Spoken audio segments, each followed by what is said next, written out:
Money FM 89.3. Best of breakfast. The bigger picture, only on Money FM 89.3. Good morning. Welcome to the bigger picture of me, Ryan Huang. And let's take a look at what we have in store for the rest of the week. And we've got some help from Matt Taylor. He is the Senior Director for FTI Consulting. Matt, good morning. How's your weekend?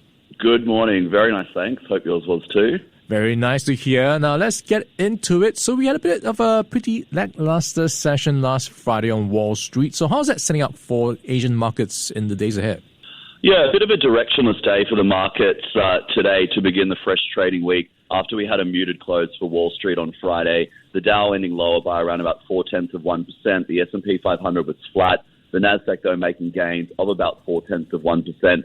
And that's really giving us a mixed start to the trading session here in Asia today. We have the Australian market trading weaker by about 0.2%. We've got the Japanese market trading modestly higher. We did get some economic numbers out of Japan this morning. Our fourth quarter GDP showing rise of about 0.7% as we saw exports rising sharply. A lot of that to do with the weaker yen, but that's helping out the Japanese market today. But more broadly, we are seeing some weakness for the other markets that are up and running. So it should be a fairly lackluster day for markets here. For the week, though, it was a solid performance for the US market. The S&P 500 was up by about 1.5%. The Dow advancing a little more than 0.5% for the week. But the Nasdaq was the standout performer, up by 2.6% over the week. We saw investors become a little bit more relaxed around President Trump's plans for imposing tariffs, which will see the US impose levies rather than immediate tariffs on some imports. Concerns about a pickup in inflation throughout the course of the week in the United States also subsided by the end of the week. Some weak data there on Friday as well. We had retail sales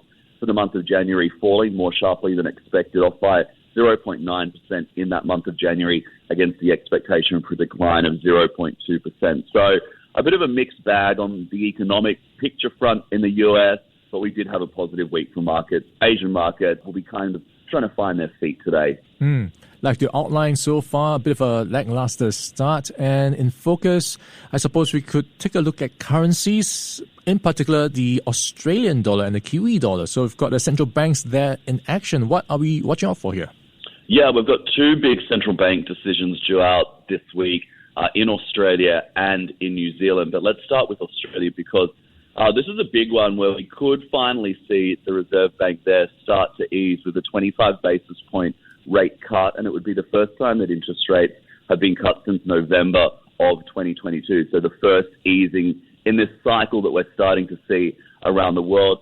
Some economists put the chances of a 25 basis point cut at about 60% as the Reserve Bank deals with a reasonably strong Australian economy and inflation that, of course, has been coming down but still remains fairly sticky. Now, the timing of this rate cut is really important as it comes ahead of a federal election, which is going to be held in Australia this year, sometime before the 17th of May. We are waiting for the Prime Minister, Anthony Albanese, to call that election. And you can probably, that the election will be called fairly soon if we see an interest rate cut today, because the Prime Minister is dealing with a cost of living crisis. An interest rate cut would help him, but so far he is struggling in the polls, coming in behind the current opposition leader, Peter Dutton. So the Prime Minister will be really waiting and hoping for this interest rate cut to tomorrow when the Reserve Bank hands down that decision. On Wednesday, we also have monetary policy settings out of New Zealand. The central bank is likely to deliver the last of its large rate cuts. It's expected to dish out a 50 basis point reduction on Wednesday, but that will likely then be the last in this current round of easing that we're seeing over in New Zealand. Of course, New Zealand, one of the first central banks really to start easing some time ago. All right, Australia set to cut rates for the first time in nearly 4 years. One to watch out for tomorrow. All right, let's take a look at what to watch out for back home in Singapore, and that's where we've got the budget set to be released tomorrow. So what are some of the items you'll be watching out for closely? Yeah, well, like most other places around the world, Singapore, of course, is dealing with cost of living pressures, and we can expect that that will really form a big part of the budget when it is released tomorrow. Of course, be the first budget for Prime Minister Lawrence Wong, and economists are predicting that it will be a feel-good one. Bank of America Merrill Lynch economists penning that note, saying to expect measures aimed at alleviating the cost of living pressures, and they'll form the centrepiece of the 2025 budget here in Singapore. All right, feel-good budget perhaps. Let's see what plays out this week and, of course, what's happening for the central banks in Australia and New Zealand. We've been in conversation with Matt Taylor. He is the Senior Director for FTI Consulting. Matt, thanks so much for helping us to lay out the week ahead. Thanks very much.